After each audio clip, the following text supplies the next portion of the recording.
అబ్బబ్బబ్బబ్బా! ఏం వర్షాలో ఏంటో, ఏం చేయాలో అర్థం కావట్లేదు. పిల్లలు ఇంట్లోనే ఉంటున్నారు. ఏ చట్నీ చేసినా నచ్చట్లేదంటున్నారు.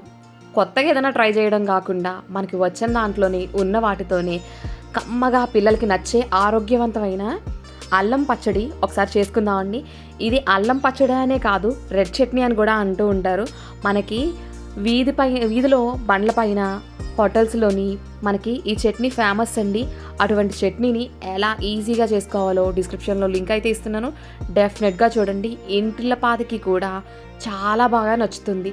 అది వర్షాకాలం కాబట్టి దగ్గు, రొంప, జ్వరం, వామిటింగ్స్, తలనొప్పి ఇవన్నీ ఉంటాయి కదా!